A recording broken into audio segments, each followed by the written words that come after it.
ruthless, bloody murder. Coming up after the break.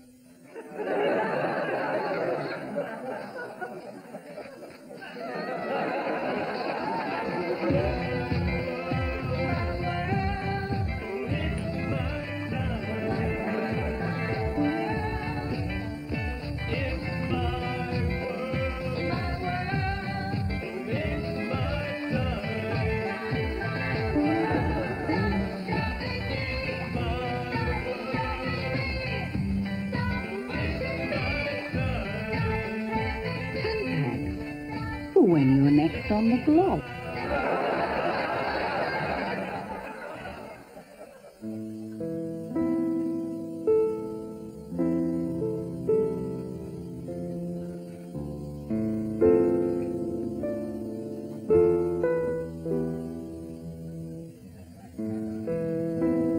Oh, you can? Oh, thank you.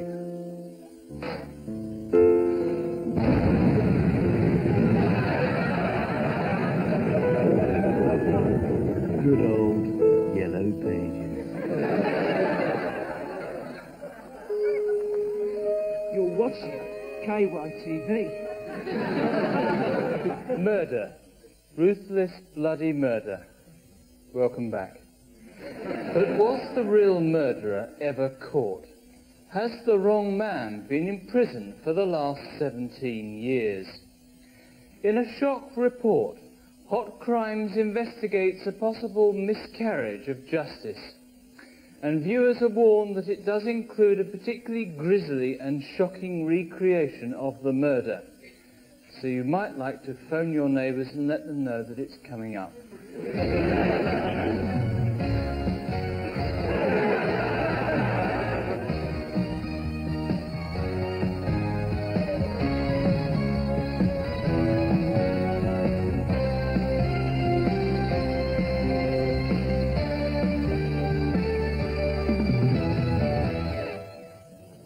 17 years ago today, and in this very street, a crime took place. It threw the entire British judicial system into a tangled web of contortion, which to this very day remains unfathomed.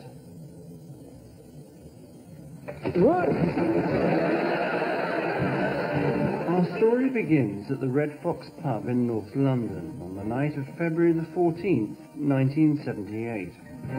It was here that a murder was committed. A murder for which a man was sent to prison. A man who we believe should not be in a cell because he is innocent. This man is Johnny Sargent. On the 14th of February, he went to the Red Fox pub to meet a man as a result of a phone call he'd received from a woman that morning at home.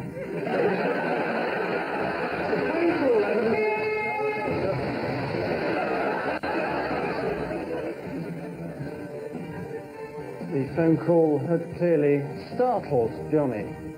But who was this mystery caller? What made her call him at home? And did she just call him on a whim? To glean something of the events surrounding the situation of the circumstances, we decided to ask one or two of Johnny's neighbours what sort of man he was.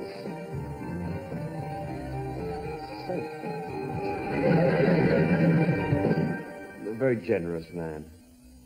Shy, sort of reserved. Bit mean, tight-fisted, you know. Very outgoing, extrovert, really. So, a mean, generous, shy extrovert. A clear picture was beginning to surface, obviously. Or was it? February the 12th, 1978, 2 days before the murder. Britain was in the grip of an Arctic winter. President Nixon had resigned after the Watergate scandal, and David Essex was at #1 with Hold Me Close. So what exactly was it like to have a #1 hit? David, It's great.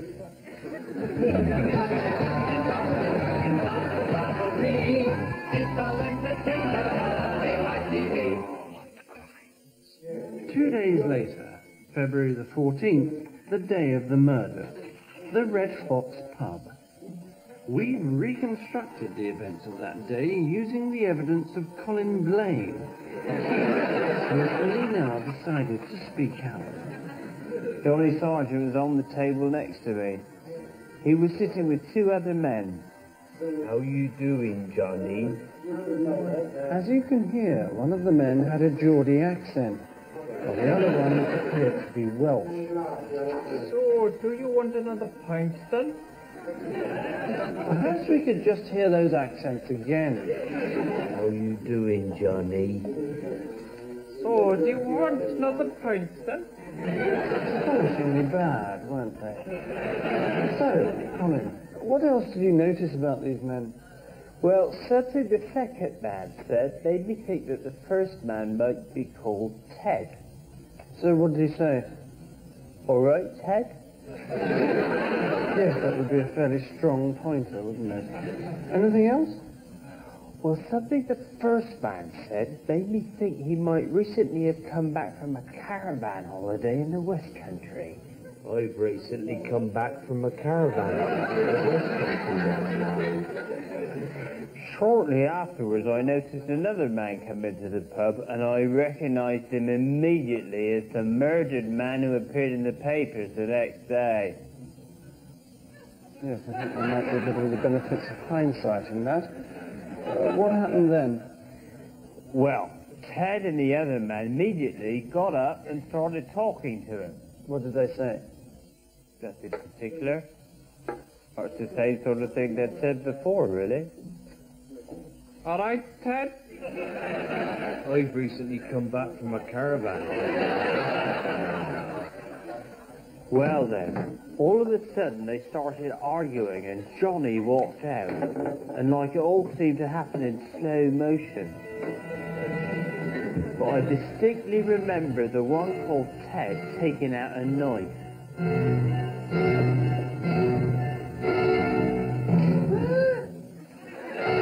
Can't remember what happened after that. Anyway, the next thing I knew, Harry Lockett was dying on the floor with a knife in it.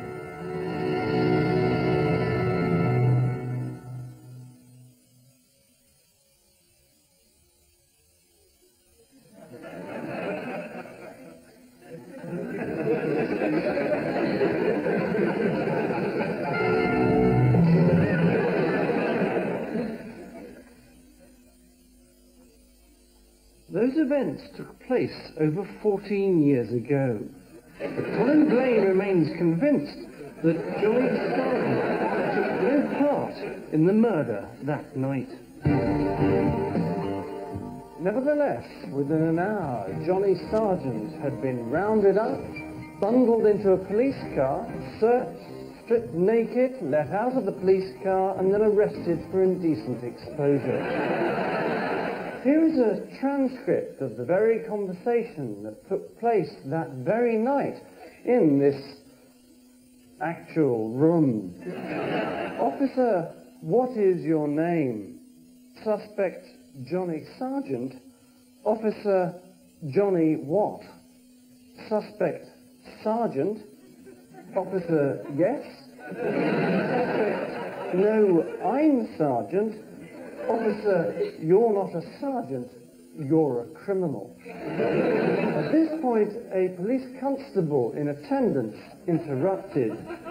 No, his name's Johnny Sargent. Officer, I know his name's Johnny. I'm trying to find out his surname. Constable, that is his surname. Officer, his surname's Johnny. Constable, no, Sergeant. Officer, well, make your bloody mind up. Constable, I think we should start again. Officer, okay, name?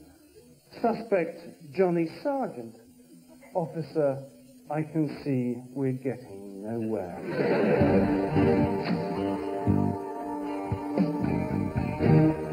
led the police to Johnny Sargent in the first place?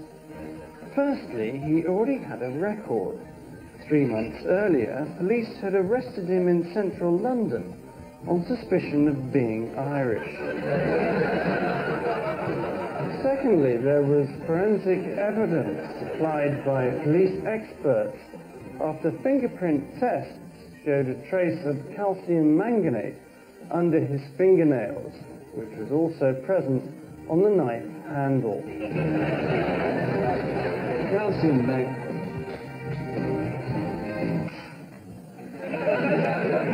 manganate is an extremely rare chemical, and the chance of someone else in addition to Johnny Sargent having it on his hands is 1 in several million. I understand it still exists in certain synthetic substances, such as floor polish. Yes, occasionally it is found in such substances, but quite rare.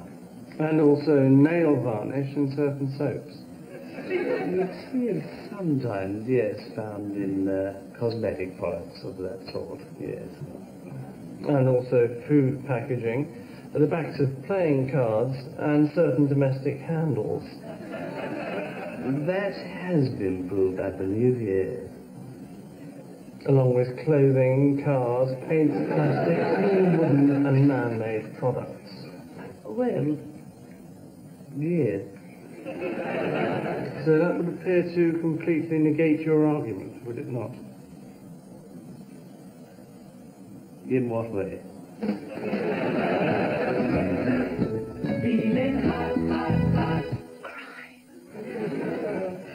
Gradually, an emerging picture was beginning to formulate.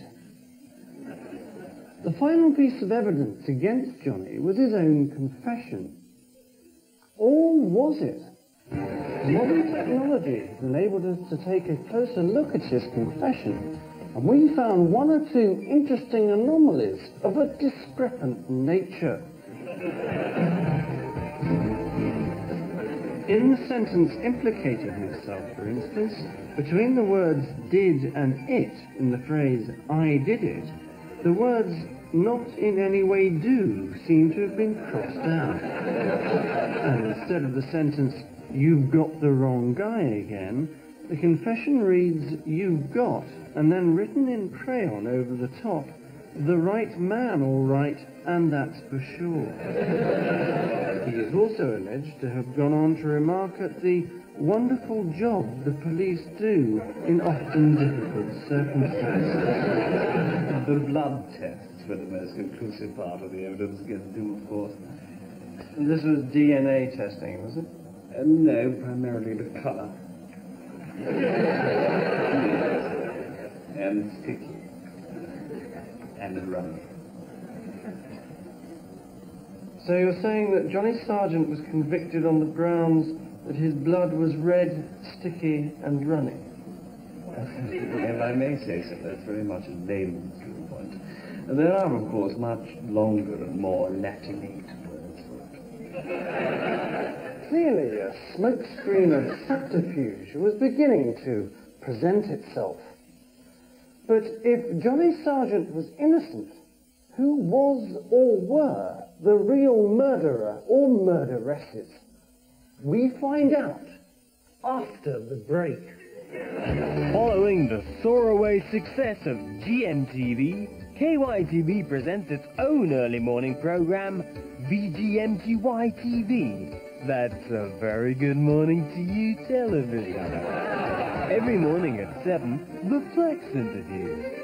But you can't seriously be putting that forward as a realistic option. I mean, what past evidence do you have to base it on? Well, I always use 2 eggs for an omelette. At 7:30, fun for all the family in our new virtual reality game show. I am the master of that. There are 5 worlds. Which asteroid will you journey to? This is Dorothy Blenkinsop of Bracknell. Followed at 8 by the Debbie McGee Hour. And my very special guest is Rob Curling. Hi, Rob. Hi, Debbie. Now, I haven't seen you since I was your guest on the Rob Curling Hour. That's right. Terrific. Then at 9, join Anna and Mike on the sofa with regular features such as desert island kitchen utensils. And for your 50 utensil? Oh, well, I think it would have to be the spatula. Can I give you the potato? Vinnie Jones. Hemlines, are they going up or coming down this year? VGMTV on KYTV. KYTV, criminal broadcasting at its best. Johnny Sargent was convicted on November the 19th, 1978. But there were some in this court who, when it came to Sargent's innocence, may have been party to rather more in the area of knowledge than they otherwise might have been thinking they were.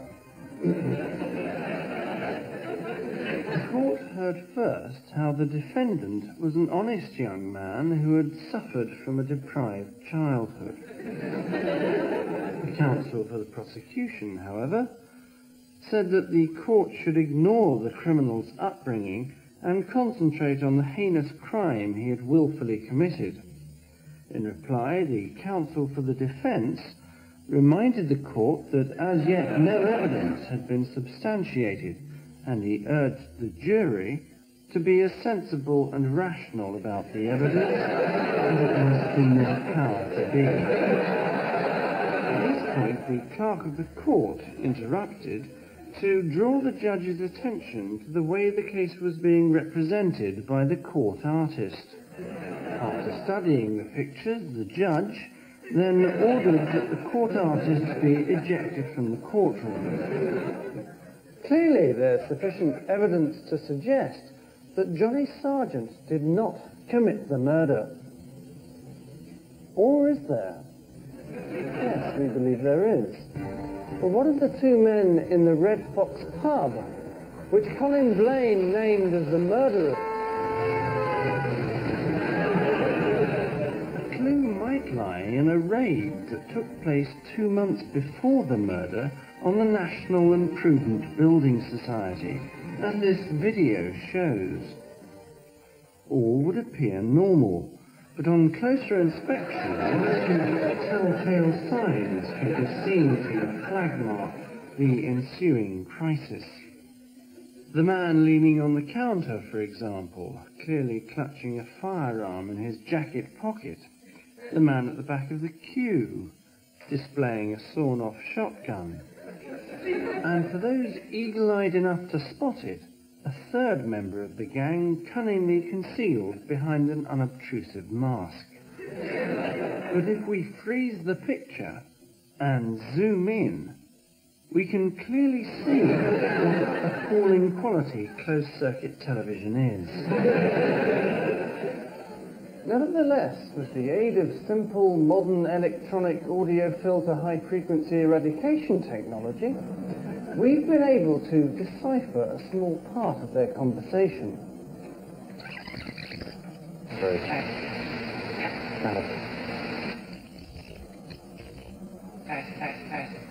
Alec. Very Animal. Is your balaclava itching you? So this will appear to have been the clue. Or will it have been being? Analysing the tape, voice experts have managed to establish from phonetic modulations that one of the robbers was a Welshman and that the other had recently returned from a caravan holiday in the West Pacific.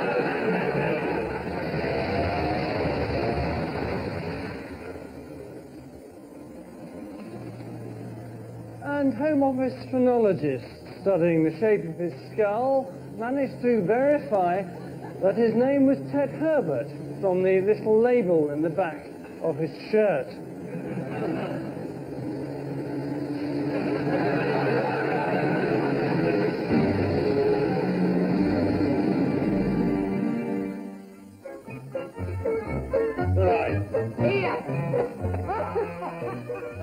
KYTV means more on TV. 24-hour non-stop movies on our More Movies and Movies Plus channels. And now our brand new Even More Movies Plus Extra channel. Even More Movies Plus Extra classic black and white films given new life by being specially colorized by KYTV.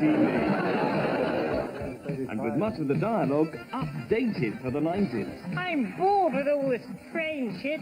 Let's go do some crack. Yeah, good idea. 3 all-action movie channels to choose from, not forgetting our all-day movie channel, so called because it shows the same movie all day. Film, cinema, movies, entertainment, all for you.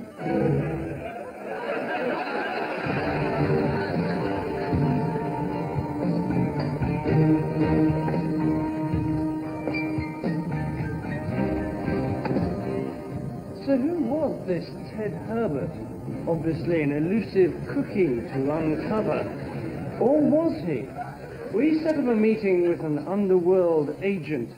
For obvious reasons, he cannot be identified.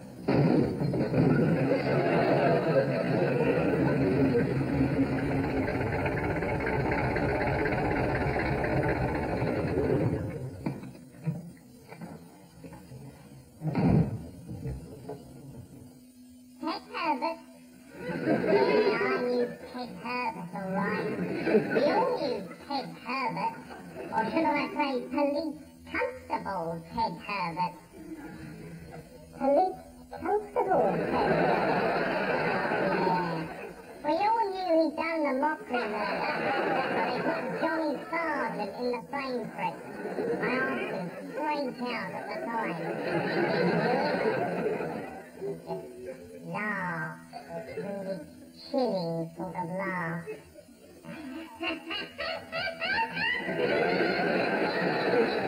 Terrifying. Yeah, he lives in Bristol now. Retired there and bought himself a little drug business. He'll deny it, but he did it all right. The runaway train. You're listening to the Jimmy Young program, which is currently live from Hong Kong, where the time now is 6:30 minutes. Using a secret camera hidden in a hat and a microphone in the sound recordist anorak, we set up a meeting with former Detective Sergeant Ted Herbert on the pretext of wanting to purchase some narcotics.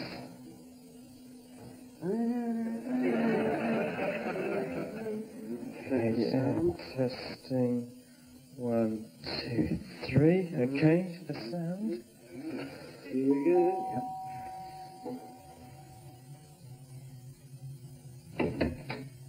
Hi, Mr. Herbert. I'm Alfred. I rang about the...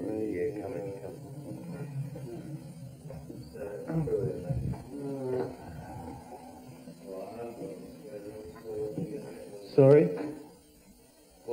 Sorry, what did you say? I said I haven't got very long, so we'll have to get a bit of a move on. Okay, that's fine now. Yeah, the stuff's over here. Sorry. Can you speak up a bit? He's a bit deaf, actually, so can you... Oh, sorry, yeah, no, the stuff's over here. Yeah, how much do you want then?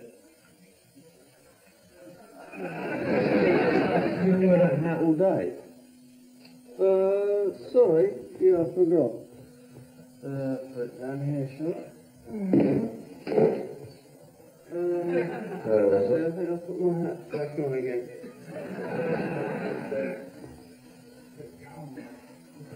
Oh, what were you saying? yeah, I was saying there's stuff here. How much do you want then? Go back a bit. What? Can you go back a bit? Yeah, right. And towards the light, there. Yeah. Could you, that's better, yeah, open one of those bags, Bruce. Yeah, what? Yeah. What's that noise?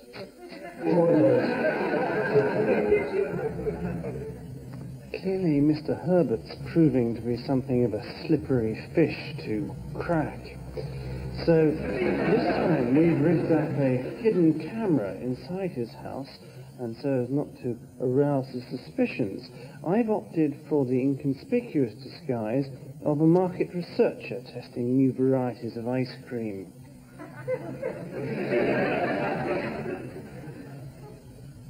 Okay, so tell me, do you think this one's creamy? Yeah, I think so. Do you think so? Very good. And what about this one? Yeah. Do you think it's more or less creamy than the first? About the same.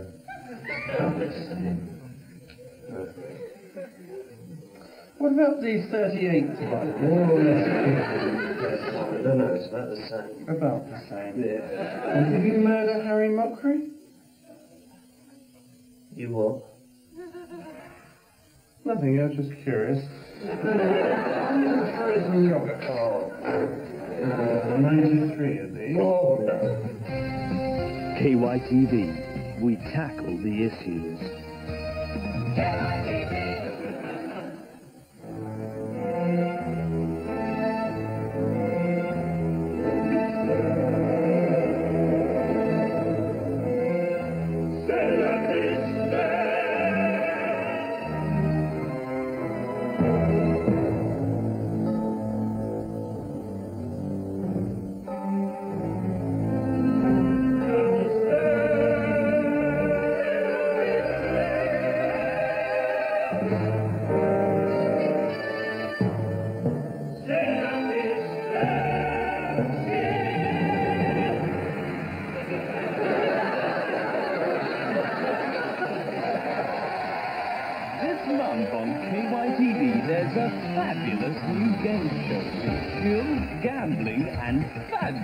Prizes.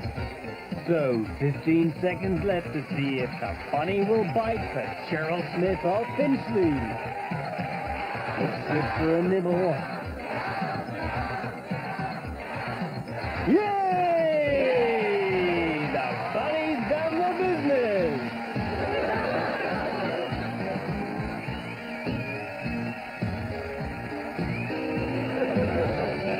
That's the bunny. Every day at 6 on KYTV.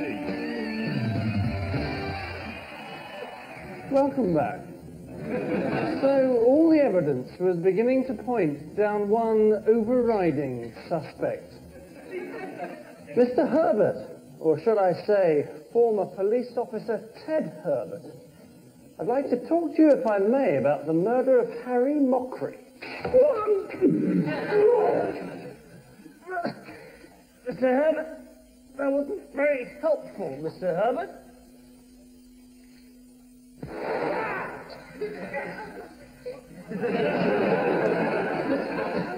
Mr. Herbert, you still haven't answered my question.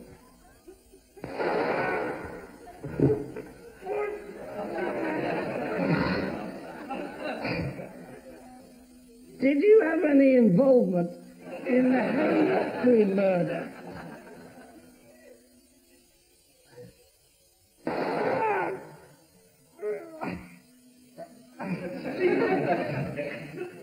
I understand you're a murderer, Mr. Herbert, is that correct? You used your influence in the police force, didn't you? You used it to pervert the course of justice. We have evidence, Mr. Herbert. We have evidence. There's no point in chopping my head off like this. It's not going to help your case at all, is it?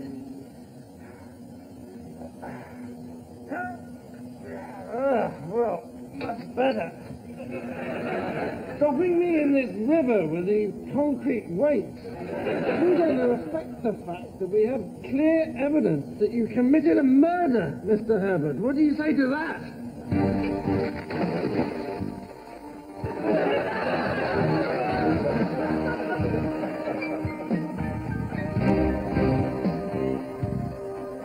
So, there we leave it. Enough certainty of doubt has surely been raised to suggest that a hint of suspicion that a man may tonight and for many nights previously be serving and have served in the past and in the future will perhaps continue to serve in prison, which is where he is at this very minute, for committing a crime he almost certainly did not. A sentence. But we leave the last word to former police officer Ted Herbert. You're watching Hot Crimes on KYTV.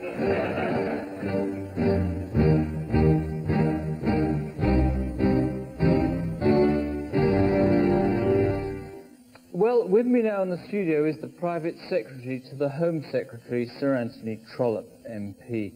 Now, what are your thoughts on our investigation? Well, the problem is your film is based on only half the evidence. That's because you won't release the other half. I don't think the average man wants to be confused by two sides of an argument. Yes, so having seen the film, do you still believe that Johnny Sargent is guilty, or should he be set free? You say guilty, you say free.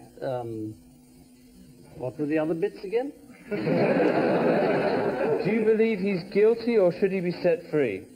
Well, I think it's no bad thing to have one or two people in prison who are not guilty in order to dilute the criminal tendency. Yes, but we're talking about a man who's been in prison for a crime we don't believe he committed. Yes, but stone walls do not a prison make, nor iron bars a cage. Need I say more? Yes. Very well, then. Minds innocent and quiet. Take that for an hermitage. Mm-hmm. Barking. Chief Inspector Compton, I know you've been watching the film with great interest. Is there anything in particular you'd like to ask? Yes, Mike. What was that very catchy piece of music? Well, I'm glad you asked that, because it's called the Murder Theme from Hot Crimes, and it's available from Circle Shop, our company Dial a Dildo shopping channel. You spend, we send. Thank you very much, Mike. Anything else for us? Yes, well, after our detailed reconstruction of a car theft in Bolton last week, we've had literally hundreds of calls from people saying that since the show, they've had their car stolen in exactly the same way. Super stuff.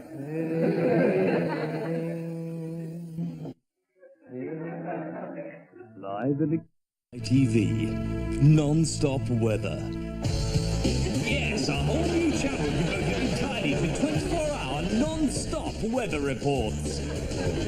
In the southeastern part of Western Sumatra, there's still a slight drizzle, but it will probably brighten up a bit in the afternoon. Over this part and most of northern Alaska, it's going to be snowy for the next 12 months. Moving on to the northern part of Western Sumatra. Wall-to-wall weather on KYTV.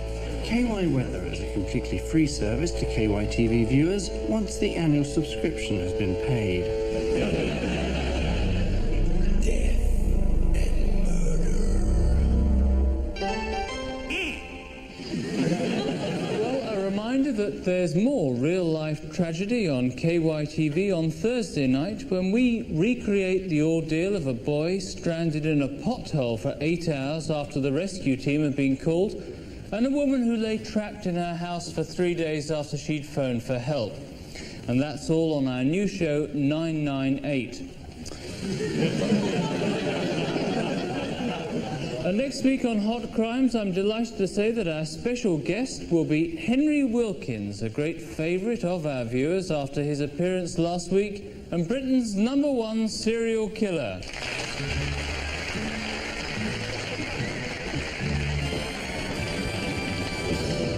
Welcome back, Henry. It's great to be back, Mike.